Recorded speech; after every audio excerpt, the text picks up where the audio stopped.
Les blagues, les poissons d'avril, tout ça c'est bien beau, mais sur la durée qui a séparé ma critique d'avril et celle-ci, c'est-à-dire Fallout New Vegas, si je respecte mon planning, je me suis senti coupable pour ce que j'avais dit sur Nier Automata. Je me retournais dans mon sommeil avec la certitude que Yoko Taro ne me quitterait pas du regard tant que je n'aurais pas réparé cet affront. Ouais, parce que pour ceux qui ne me connaissent pas, tant mieux pour commencer, parce que merde, je vous plaindrai. Et surtout, j'ai pu jouer à des centaines de jeux datant de toutes les époques, Pong, Tetris, Final Fantasy, Call of Duty, Grim Fandango, Grand Theft Auto, Persona, Metal Gear, Assassin's Creed, tous ne se valant pas bien sûr, mais les summums de qualité m'avaient déjà effleuré en la présence de Chrono Trigger, Portal 2 ou MGS3 par exemple. Et ça tombe bien, parce que j'aime les bons jeux. Du coup, quand est sorti en mars 2017 Nier Automata, j'ai plutôt aimé.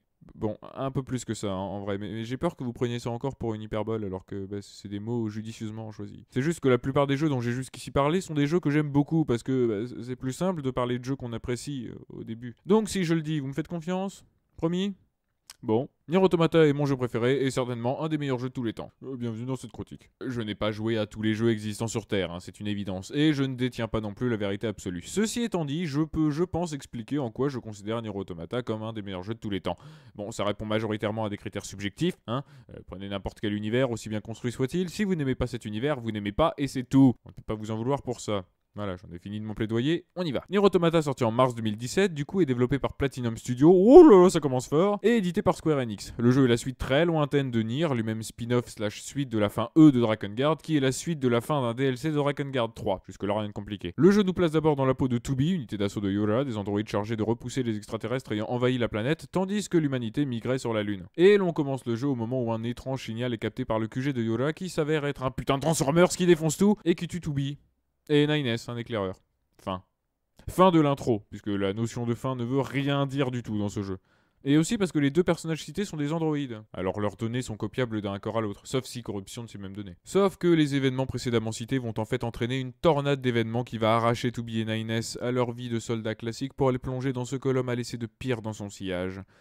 Les sentiments. Et c'est l'une des nombreuses questions philosophiques. La machine peut-elle éprouver des sentiments qui vous seront posés au fil du scénario? Elles seront posées mais surtout approfondies, réfléchies et mises en contexte avec une maestria remarquable, si bien que vous pourriez changer d'avis sur l'intelligence artificielle, quelle que soit votre idée de base sur le sujet. Surtout qu'il y a l'IA à Calembour créée par l'homme, l'IA créée par les extraterrestres et l'IA créée par les IA elles-mêmes. Puis la manière dont chacune d'elles individuellement évolue, parce que le jeu est tout sauf manichéen et la psyché des personnages, si toutefois elle existe, est toujours sur le fil du rasoir du côté des présumés protagonistes et des présumés antagonistes. Plusieurs des passages du jeu vont d'ailleurs être éprouvants pour eux.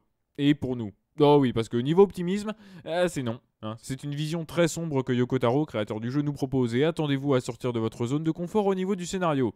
Ce qui contraste du coup avec le gameplay absolument génial du jeu. On retrouve ici ce que Platinum sait faire de mieux en termes de beat'em up, hein, ce qui est un énorme pléonasme. Alors oui, il y a quelques imprécisions dans les esquives, mais honnêtement, le reste est tellement original et parfait que c'est mince à faire d'oublier ce petit défaut. Parce que même si les principales phases de combat sont du beat'em all 3D, sera aussi de mise le beat'em up 2D, le jeu de plateforme, pas très bien foutu, le shoot'em up à scrolling horizontal, le shoot'em up à scrolling vertical, le shoot'em up à la Star Fox, le twin stick shooter. Alors déjà que Platinum aime à varier ses gameplays, couplé à Yoko Taro, l'on se retrouve avec les idées et la maîtrise. Surtout que là où certains placeraient une cinématique pour effectuer les changements de gameplay via celle-ci, comme le fit plusieurs fois Platinum, et comme Platinum le fait encore quelques fois dans ce jeu, les transitions vont ici généralement se faire en temps réel et avec une fluidité bluffante. Alors comprenez-moi bien, ce sont des transitions scriptées, vous ne décidez pas quand passer d'une phase à l'autre, mais c'est bien le jeu qui, par un mouvement de caméra des plus agréables à l'œil, va enchaîner sur un plan de côté ou sur un vaisseau, etc. Mais de toute façon, même s'il n'y avait eu que des phases à pied, ça n'aurait pas été perturbant. Enfin, si ça n'avait pas été un jeu de Yoko Taro. Eh oui, le jeu est aussi un RPG, ce qui implique le leveling,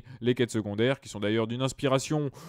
Ouais, c'est des quêtes FedEx. Et aussi le choix de son équipement, ce qui inclut de nombreuses armes, certes, plus ou moins lourdes ou légères pour le corps à corps. Le pod aussi, c'est le truc qui permet de tirer quand on est à pied. Mais surtout, on peut personnaliser son interface de jeu via des puces. L'ATH est diégétique, ou du moins métadiégétique, puisqu'il existe dans l'univers mais qu'il n'est pas au même endroit que là où on le voit. Oui, alors pour faire simple, diégétique c'est dans la diégèse, dans l'univers du jeu. Hein. Mourir et réapparaître dans Nier Automata ou dans un Souls, c'est expliqué dans le jeu, ça en fait partie. Par contre, dans un Final Fantasy ou un Mirror's Edge, la notion de réapparition ne fait sens qu'au niveau du jeu, pas de son univers. C'est extra-diégétique. Et lorsque ça existe dans la diégèse mais pas là où il devrait être, comme le compteur de vitesse en bas à droite de l'écran dans un jeu de course par exemple, puisqu'il existe bien mais dans la voiture, c'est métadiégétique. Voilà. Et Automata utilise ce principe de méta partout. Dites-vous que si vous désactivez la puce carte mère dans les options, game over, c'est la fin du jeu. Bah, même si une nouvelle fois, la notion de fin est assez abstraite. Hein. De 1, parce qu'il y a 26 fins. 26, une parler de l'alphabet, et plus ou moins absurde. Et de 2, parce que finir le jeu une seule fois, bah c'est pas ouf. Hein. Si vous ne faites qu'une run, vous vous direz que le scénario, ouais, c'est pas complet, vous aurez plein de questions. Il faut faire un New Game Plus, qui n'est pas un New Game Plus. Parce que faire une nouvelle partie, c'est littéralement faire une nouvelle partie. Et ce, jusqu'à la fin, juste beaucoup trop exceptionnel. Et j'ai dit que les personnages étaient fous d'émotion et de crédibilité. Et comment ça, non? Bah si, je viens de le dire. Bon, et ben en plus, le Chara Design ne pète la classe. Même si une jupe pour des androïdes de combat, c'est un peu douteux comme choix. Ce qui est bien moins douteux, en revanche, c'est la direction artistique. Alors certes, c'est techniquement en deçà des standards actuels, enfin, actuels d'il y a un an. Hein. Mais le jeu se rattrape en proposant une direction artistique magnifique, avec une vision du post-apo où la nature a repris ses droits, et en découpant son monde ouvert, plus contemplatif qu'autre chose, en plusieurs zones bien distinctes. Personnellement, ce sera le désert et le parc d'attractions Forever. Putain, ce combat sur la montagne russe. Et enfin, je vais vous demander de mettre cette vidéo en pause et d'écouter la totalité de l'OST de Nier Automata. Dans 6 heures. Ah bon, voilà. C'était bien, hein. Ouais, pour être honnête, je préfère celle du premier Nier. Mais la bande originale d'Automata est exceptionnelle, et particulièrement sa bande son adaptative. Parce que oui, les musiques sont folles, mais selon les conditions dans lesquelles vous les écoutez, il y a différentes variantes. Genre, pour une seule et même musique, il y a sa version calme, on se balade, tout ça. La version combat, qui rajoute des percussions, des cordes, des chœurs ou autres. Ou encore la version hack, introduite dans la seconde run, transformant les instruments en version 8 bits. Et les transitions sont totalement invisibles, à l'instar des transitions de gameplay.